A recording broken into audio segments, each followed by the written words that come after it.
Next on Worcester News Tonight, an Auburn man charged with animal cruelty faces a judge. The new details we're learning about the case. Plus, a new invention out of WPI could save young athletes from knee and ankle injuries.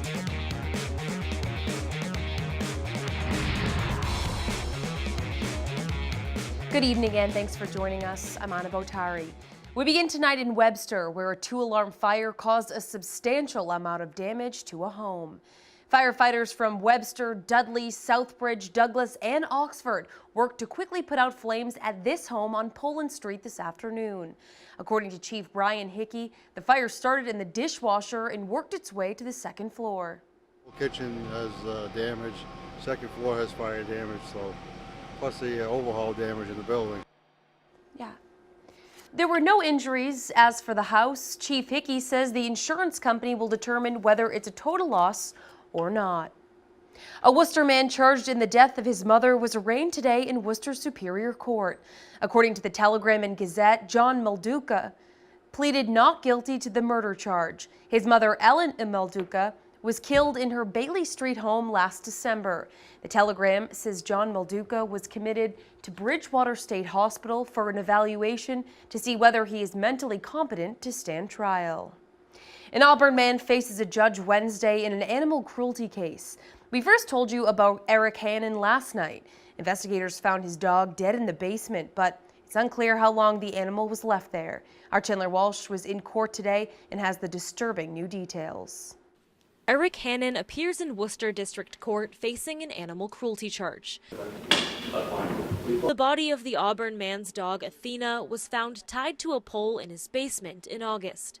Detective Sergeant Scott Mills says Hannon told police he left to visit his girlfriend for a weekend in February, and when he got back, he says his basement was flooded with several feet of water and Athena was dead. He told me that he was concerned that the dog had either been electrocuted or drowned. He wasn't sure, but he was afraid to investigate any further. Police say only a small bowl of food was found in the basement. The allegation is that he starved the dog to death. Sergeant Mills says when investigators found Athena, there was nothing left but bones and fur.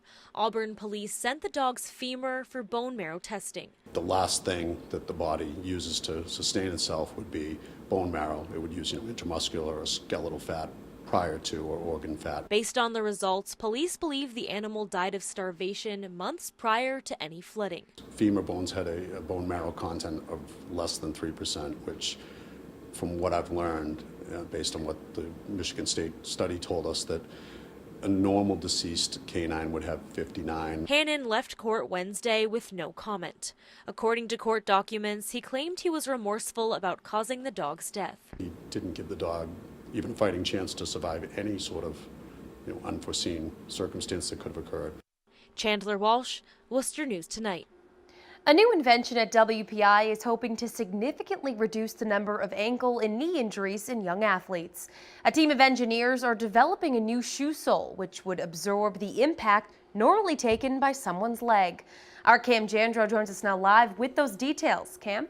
Anna, it seems like every day a professional athlete is going down with an ACL injury. Just think about here in New England the last decade or so, both Tom Brady and Julian Edelman losing complete seasons because of an ACL injury. But this invention could put a lot to, could stop that. It's one of the most common injuries in all of sports, the dreaded ACL tear. If this is your upper leg, your thigh, and this is your lower leg, the ACL keeps the lower leg from moving forward. A team at Worcester Polytechnic Institute is designing a shoe sole in hopes of reducing non-contact knee and ankle injuries. Professor Christopher Brown noticed the high number of these injuries when he was a skier at the University of Vermont.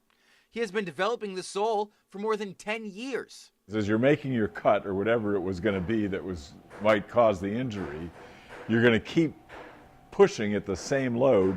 The shoe's going to displace and absorb the energy that otherwise might have turned your ankle or torn your ACL. WPI senior Kyle Mudge is one of 11 students working alongside Brown. The school has already received an initial U.S. patent on the sole and $400,000 in support of the project. Much of my work here has been understanding how the components we design and how the overall product will influence not just the pieces of the body that we're trying to save, but the rest of the athlete at the same time. The Journal of Athletic Training reports the knee joint and ankle injuries are the most common in high school athletes. 43,000 were reported in a recent 5-year study. Brown and Mudge are hoping to reduce those numbers. And it's billions of dollars a year that we're talking about just in the medical costs, without thinking about how tough it is on the athletes and their development. Now, Brown says the goal is to create about 10 pairs or so and give them to players to try on a basketball court in early 2019. Anna? That would save a lot of seasons. Thanks, Cam. Well, Fidelity Bank opens the doors to their second branch in Worcester Wednesday. The bank held the grand opening of the Life Design Banking Center. It'll act as a full-service bank, including commercial and business banking. The bank is located at 153 Front Street and is attached to the brand new luxury apartment units downtown. We thought we had to be close to the heartbeat of the city, and this is what makes it happen right here. So that's the main reason we came down here. Fidelity Bank wants to be a good corporate citizen too, to do our part. We think as the city continues to grow and businesses step up and do their leadership responsibility and invest in the city, that just builds momentum. So we're really positive about what's happening, and we're really happy to be part of it. Fidelity is also hoping to host workshops to help people bank better, as well as other events at the location. Construction on a wall barrier off Route 190 beginning this week. It's part in thanks to a man who lived in the neighborhood and was tired of looking at the decades-old barrier.